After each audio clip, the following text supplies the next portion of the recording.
Last year, the ocean absorbed the equivalent of 7 Hiroshima bombs detonating every second in the ocean.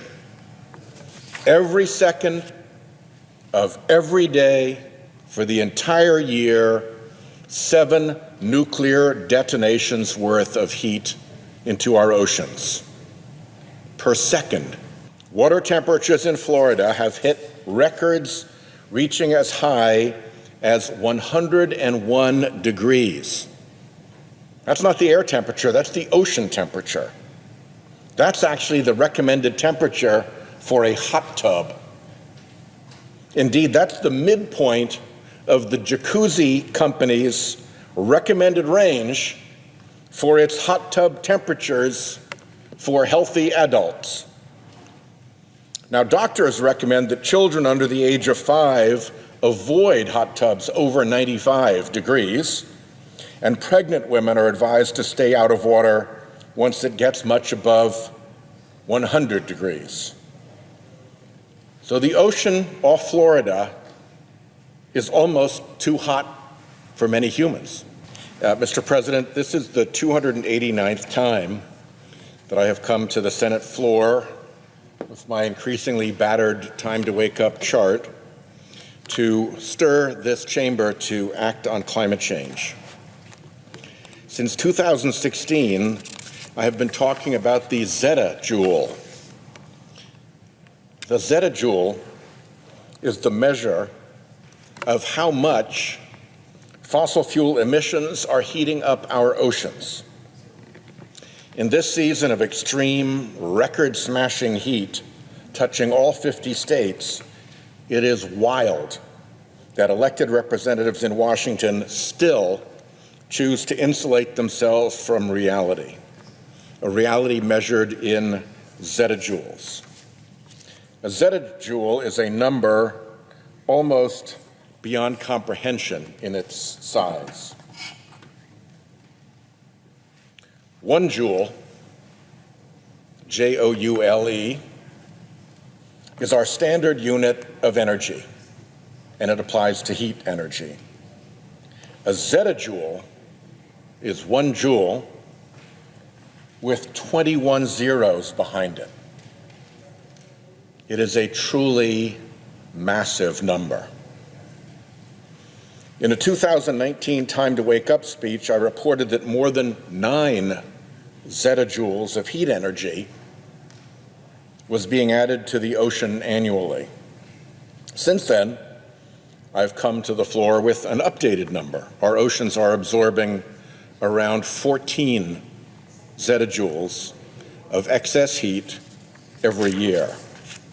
Let's put that in context.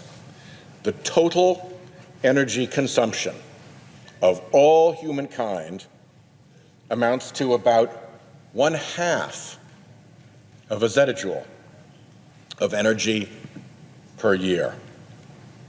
That means that for the fossil fuel component of that 1/2 of a zettajoule of energy, we pay the price of 14 added zettajoules of heat into the ocean every year. Said another way, we load into our Earth's oceans every year nearly 30 times the entire energy use of the entire species on the entire planet. That is a big magnification. If this is the zettajoules of excess heat absorbed into the oceans every year, that dot is the average annual energy consumption of the human species on the planet. For the price of the fossil fuel component of that, mankind's entire energy consumption in zettajoules, we suffer that load of heat energy going into the oceans. Almost too hot for humans means definitely too hot for many ocean creatures, particularly ocean corals. Coral reefs matter because they support a quarter of all known marine species. Florida has the largest coral reef ecosystem in the continental United States, the third largest living barrier coral reef in the world. If you don't care about creatures and only care about money, well, Florida's protected waters contribute billions of tourism dollars to the Florida economy. All of that is in jeopardy in this heat.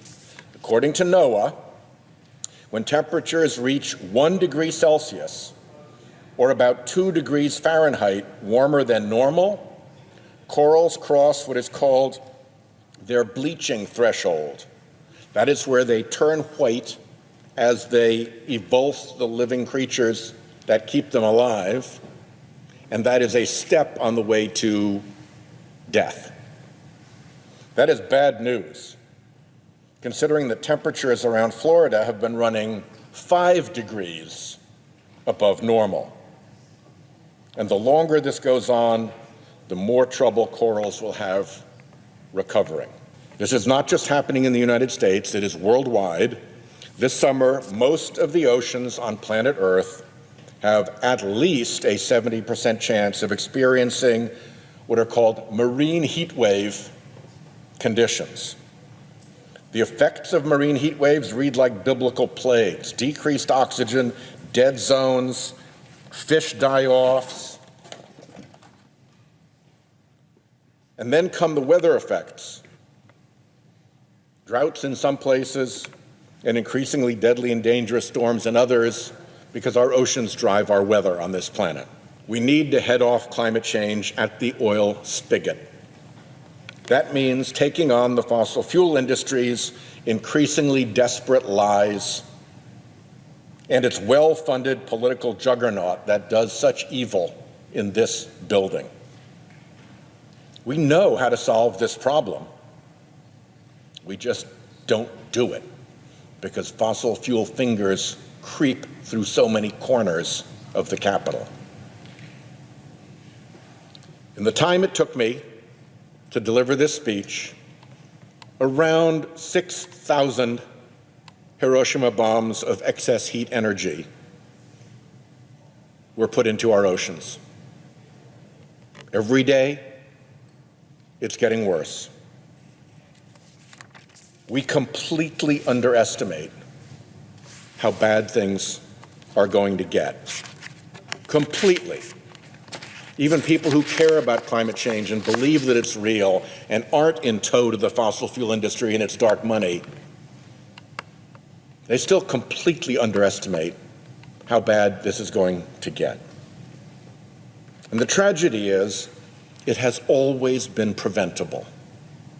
Simply by moving to a productive, economically valuable, clean energy future and stopping our indulgence of fossil fuel pollution and obstruction. If what is going on with climate change heat going into our oceans is not enough to wake us up, I do not know what will. It is certainly time to wake up. I yield the floor.